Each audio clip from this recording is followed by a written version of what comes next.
Hey, y'all, Scott Horton here for Liberty.me, the social network and community-based publishing platform for the liberty-minded. Liberty.me combines the best of social media technology all in one place and features classes, discussions, guides, events, publishing, podcasts, and so much more. And Jeffrey Tucker and I are starting a new monthly show at Liberty.me, Eye on the Empire. It's just $4 a month if you use promo code SCOTT when you sign up. And hey, once you do, add me as a friend on there at scotthorton.liberty.me. Be free. Liberty.me. Welcome back to the show, guys. I'm Scott Horton. It's my show, Scott Horton Show, live here on the Liberty Radio Network, noon to 2 Eastern Time, 11 to 1 Texas time. Full archives at scotthorton.org, of course. Our next guest on the show today is Lauren Walker, and she wrote this incredibly important piece. We ran it in the news the other day on antiwar.com. I hope that you saw it. How a botched translation landed Emad Hassan in Gitmo. Welcome to the show. How are you doing, Lauren? I'm doing well. Thanks for having me. Very happy to have you here. Great piece of journalism you've put together for us. So tell us, who is Emad Hassan and how did he end up in Guantanamo Bay? Well, it's a very complicated story how he wound up in Guantanamo Bay, as you read. But Emad Hassan is just one of the many people who filled the prison. His story is remarkable and it's not remarkable at the same time. Yeah, exactly. It's not remarkable just because it's been repeated so many times and by people to his left and right and all around him in that same place. But yeah, taken as an individual story, I'm glad you told it this way. You know, here's this one guy and you could, of course, like we're saying, multiply the same story over and over again. But when you make it this way, it almost seems like he's a human being. Like there, but for the grace of God goes me, myself kind of a deal, you know? Mm-hmm. So, now it is kind of complicated and you could see how they made their mistake in the first place, right? Because he was, I think you report in here, if I got it right, he was arrested in conjunction with the same sweep of arrests by the CIA and the Pakistani National Police that landed them Khalid Sheikh Mohammed and, you know, related actual terrorist targets. No, Abu Zubaydah. Oh, I'm sorry. Zubaydah. Okay. So. Yeah. They thought at the time high-level terrorist targets. Same, or almost same group of sweeps there, but, different period of time. Sorry. Okay, but anyway, Zubaydah, who they thought was Al-Qaeda's number 3, whatever. So this guy was arrested in a house that had some association with Zubaydah, who of course did have some association with Al-Qaeda, correct? Right, I believe that the piece that they had been in electronic contact, meaning likely a phone call between a house that Zubaydah was in and this house. And that was it. That was the only connection that they knew of or thought they knew of, at least, between these two houses. Well, they also had an anonymous tip from a foreign government, well, not an anonymous to me, but a tip from a foreign government saying one of their informants implicated it as a safe house. Mm-hmm. But then you say that, well, he was there, you know, as a student and all kinds of people were coming and going through that house. So even if if Osama's best friend had been there, that didn't necessarily implicate anyone else in the house. Yes, his lawyers tell me that before he even went to Pakistan, he had arranged to stay at this house. And when he got there, he didn't know some of the other people who were there. I mean, it was a large house. There was around 15 people. So, yeah, it could have been anyone. Didn't necessarily mean he was associated with them. Yeah. And, you know, I hate to say this because I don't mean to, you know, make light of the situation, but only in a kind of contrast sort of way. You could see what happened to this kid being like a Saturday Night Live skit, right? Where his, you know, Al-Qaeda, Yemen. This young kid says, hi, okay, mom and dad, I'm going off to Pakistan for my religious training and whatever. I'm going to go to school or whatever it was. And then later on, there he is admitting to the Americans under duress that, yes, I'm associated with Al-Qaeda. When all he meant was that's his hometown, really? Yeah, I really grappled with that because, I mean, it's funny and it's tragic at the same time. It's completely ridiculous, and you could see, again, you could see why they made the mistake, but then I guess you don't seem to leave much doubt in here that the American authorities have understood for a very long time, maybe even before they got him to Guantanamo, but certainly for many years now, more than a decade, they have known that this guy really was not a terrorist, really they don't have any other reason to believe that he was associated with the group Al-Qaeda at all. And they understand the careless mistake that that's actually a town in Yemen. Right. I mean, something that has been repeated, also Kiriakou told me this, was that their policy was if you were Arab and you had no passport, which he did, Emad Hassan did, but if you were Arab and they didn't know who you were being arrested. And many of those people who were sent to Gitmo, they didn't have much information on. And yes, he was cleared in 2009, but there are many hurdles to getting prisoners out. Mm-hmm. Well, and they must have known. They had interrogated him plenty. They knew long before '09. That's just when the reviews, the Obama-era reviews were instituted. But right, I'm sure if we had all the paperwork, we'd see that they knew, back in the era of Rumsfeld and all that, just how innocent he was. And now, let me ask you as a devil's advocate thing, and maybe that's just his cheesy excuse, that that's just the name of his town, and maybe he really is a terrorist. Is there any other real reason to believe that he is, that maybe I'm overlooking for confirmation bias's sake or whatever? I mean, if you look through the paperwork that was released through WikiLeaks, there are little bits like his plane ticket was bought in conjunction with another person who they suspected. But at the end of the day, if there was all of this evidence against him, they should try him. All right. And now, so then the other thing is, I'm not sure, I'd need a real expert, and maybe all of the different reasons that have been invoked by the military, by the White House, and others for who gets released and when. But obviously the big one is, if you're from Yemen, you can't go, because we have a terror war against Al-Qaeda in Yemen. Well, right. We're fighting for them and against them at the same time now. But anyway, under the rubric of fighting against them, Obama can't take the political risk of a Yemeni from Guantanamo going home and joining up with AQAP. So they have to stay.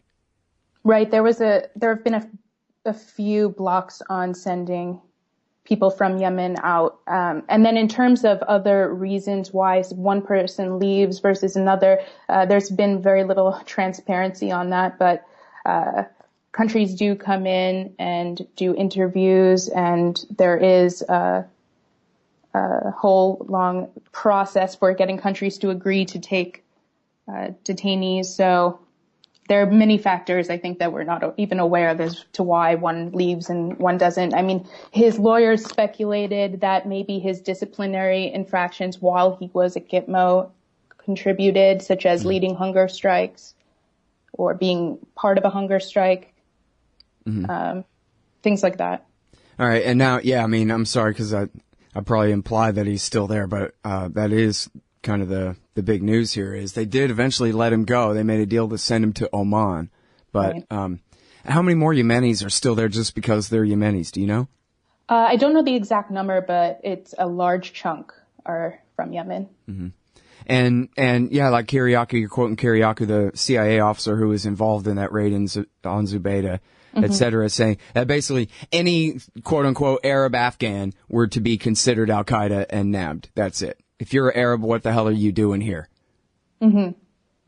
And that was enough. And never mind all the, Afghan sheep herders and whoever that got rounded up just, because somebody got paid to point a finger at them. But certainly basically any Arab that they could get was enough. Well, and really, from the beginning, it was a public relations stunt. To make it look like there were armies of these guys, when back then Al-Qaeda was no more than a couple of hundred guys, and most of them had been killed by the CIA and the Air Force in the late part of 2001 there. So they had to try to make it look like there was an actual enemy, so they just rounded up as many people as they could. There used to be 750-something people there. Mm-hmm. And it was Bush who let more than 500, I think maybe even more than 600 of them go. Because even under his lawyers, they had to admit that, these people are just too innocent to hold. We got to let them go. Right. And something that was interesting that one of Emad's lawyers told me was that the countries that had political pull were getting their detainees from their country out faster. And some of his clients were telling him that they were even scared of some of the people that were leaving. All right, now, boy, that just says a lot right there, doesn't it? Just like, Murtaza murderers getting out of prison while people on pot charges rot. We'll be right back with Lauren Walker in just a second, y'all. Newsweek.com. Hey, y'all, Scott Horton here for WallStreetWindow.com. Mike Swanson knows his stuff. He made a killing running his own hedge fund and always gets out of the stock market before the government-generated bubbles pop, which is, by the way, what he's doing right now, selling all his stocks and betting on gold and commodities. Sign up at WallStreetWindow.com and get real-time updates from Mike on all his market moves. It's hard to know how to protect your savings and earn a good return in an economy like this. Mike Swanson can help. Follow along on paper and see for yourself. WallStreetWindow.com. All right, y'all, welcome back. I'm talking with Lauren Walker. She's a reporter writing at Newsweek.com. This one is called How a Botched Translation Landed Emad Hassan in Gitmo. And you gotta read it. It's just one of those mind-blowing, sort of squeegee your third eye kind of deals, man. Get you living right in the real world. All right, so there's so much stuff I want to ask you here, Lauren. I guess, first of all, for this segment, was he tortured at all, or can you describe what you know of the worst of the treatment that he ever suffered? Sure. So he has been, or he was on consistent hunger strike from 2007 on. And because of that, it provoked the guards and medical staff to force feed him. And so that is considered to be torture by groups like the Red Cross. And his lawyers estimate that that happened to him over 5,000 times. So he's developed... Since 2007, you said, huh? Yeah. Wow. He's developed some chronic issues from that. He has chronic pancreatitis. One of his nostrils is swelled shut. I mean, he weighs less than 90 pounds. So that's something that he definitely dealt with. He's been beaten. It's something that he doesn't really like talking about. So his lawyers haven't prodded him. But if you read Guantanamo Diary, those are some of the things that many have had to deal with. Yeah, but so no indication that he was beaten within an inch of his life by the military holding him in Afghanistan, or put through all this stress position routines and experiments under Rumsfeld down there and that stuff. No, he was held in stress positions. I know that. Yeah. I know he got the facial slap. Okay. So yeah, they put him through. But do we know whether that was CIA or military that was doing that to him? It's military. He wasn't in CIA custody. Oh, they never did. Okay. Yeah. All right. So yeah, that's an important point to stop and make there. And then, so now as far as the hunger strike, from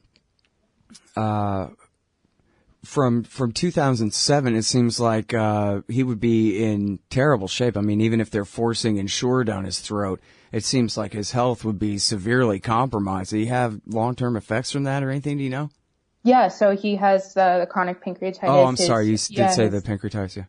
His one of his nostrils is swelled shut. I mean, he's sent letters to his lawyers describing the ways that his force feeding regimen has changed. I mean, Guantanamo has a turnover of staff, and he describes in his letters explaining that he can't have too much Ensure because he'll throw it up. But because he's a detainee, he isn't listened to, and so they do it anyway. And when he throws up, sometimes it's protocol to start the process all over again. So there's a lot. Yeah. And now, I guess the counter argument is, well, he's trying to starve himself to death, and they can't let that happen, so they have to. Right, and that's the position of the government, is that this is a last resort to help with issues such as malnutrition. His lawyers have told me, and he's told them, that he didn't want to die, but this is the one thing that he had control over. Right. Under 90 pounds, you say here. Under 90 pounds. Mm-hmm. And yeah, of course, I mean, and the whole deal with a hunger strike, of course, is, like you say, he's not trying to starve himself to death. He's trying to get us to stop him from having to. That's the point. And, it's the most pathetic cry for help that you could possibly have. Like, and it has proven to work. I believe in 2013, there was a mass hunger strike that caught President Obama's attention. So, yeah, they have reason to believe it will catch someone's attention. Well, in catching Obama's attention there, it certainly caught public attention, but you're saying that prompted Obama to make some changes? Yeah, I believe that he reaffirmed his commitments in 2013 because of it, to closing the facility, to releasing detainees. We see where we are with that. Yeah. And now, it's funny too, I knew I was going to forget his name, but Clive Stafford Smith, who you quote in here, is one of his lawyers. He's also representing this guy who is the last Brit in Guantanamo, who Obama publicly promised David Cameron, the prime minister, that, I'm going to send this guy home. He's clear for release. He's going to go, and he's still not home. Do you know what is going on with that? Because I think Clive wrote a thing basically saying that, the military's just insubordinate. They're refusing to follow his order, apparently, here. Right. There have definitely been reports about there's internal disagreement about sending him specifically and others out. There's a million reasons why he might not be out that we don't know about, but I've heard that there's worry about his condition and being sent out and people seeing. That was definitely something that was brought up in Ahmad's case by his lawyers. They thought maybe that could be a reason he hadn't been released yet. We really don't know. Yeah. Yeah, well, they got to get him to sign a confidentiality agreement like they did David Hicks. I promise not to describe all the ways you tortured me as long as you just let me go. That was an interesting part of the data that the Director of National Intelligence releases. There was a report out by Seton Hall saying that they speculated that some of those recidivism numbers included people who have come and spoken out about their detainment. Oh, really? That just that this is a terrorist act against America, as if when they're released, they talk to the media. Exactly. Isn't that something? I always just dismiss those numbers of the recidivism thing. I really should have looked into that. What a great point. I want to check into that more. I'll send you a link. Yeah. Oh, would you please? Yeah, that's great. Yes. And isn't that always the way? That sounds like, I'm shocked but not surprised kind of a thing, Right. What do you think, audience? You like that? That's what it means. Oh, look at you can't let anyone out of Guantanamo or they'll be recidivists. Yeah, by telling the local media, here's what they did to me. Amazing. The same thing that they claimed when the three mysteriously died at Camp No back in 2006. They said these three guys committed suicide, and it was an act of asymmetric warfare against the United States, trying to make us look bad by dying on our watch. What a terrorist act. And, of course, Hickman, who you quote in here, and the other Scott Horton, and Seton Hall, in their studies have shown, just how not very mysterious those deaths are. They weren't suicides at all. But I guess that's a different story.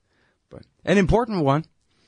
All right. Well, so now that this guy is quote-unquote free, I don't know exactly what his situation is in Oman. Is he talking to anyone? Were you able to talk with people who represent him now? Or him? The closest I got to speaking with him is speaking to the person leading his resettlement with Reprieve. Reprieve is the organization that is representing him. His lawyers come from Reprieve. Anyway, I was talking to her, and it's very fascinating, all of the considerations that they have to make. These people have huge gaps on their resume. They have no connection to the place that they're being resettled. In some cases, there have to be language classes, etc. But she was very clear that the biggest hurdle he will face is stigma, because while he has been released, he was never charged, which means he was never cleared. Right. So, yeah, he's going to have to face that in his new country. Yeah, everyone is going to just assume that he's a rat, or else what's he doing out? Yeah, something. Yeah, something bad. Yeah, or, just take the story at face value. He's some kind of terrorist, but more likely they'll think it's suspicious that he's free then, Right. And, I mean, there's little information really about each of these people. I think that this is rare that such a in-depth look at just one of the many occurs. And I mean, hopefully people read it, but it doesn't have that type of spread, this article. Yeah, no, but you know what? It does make a difference. It's chipping away. It's certainly, for historical reasons and everything else. It's helping to, and in real time, helping to provide a better context and understanding for the true situation down there. It's very important work. I really appreciate your doing it and your time on the show today, Lauren. Yeah, thank you for having me. All right, so that's Lauren Walker, reader at Newsweek, how a botched translation landed Emad Hassan in Gitmo. Hey, y'all, Scott here for Samurai Tech Academy at MasterSamuraiTech.com. Modern appliance repair requires true technicians who can troubleshoot their high-tech electronics. If you're young and looking to make some real money, or you've been at it a while and just need to keep your skills up to date, Samurai Tech Academy teaches it all. And they'll also show you the business, how to own and run your own. Take a free sample course to see how easily you can learn appliance repair from MasterSamuraiTech.com. Use coupon code Scott Horton for 10% off any course or set of courses at MasterSamuraiTech.com. So you're a libertarian, and you don't believe the propaganda about government awesomeness you were subjected to in 4th grade.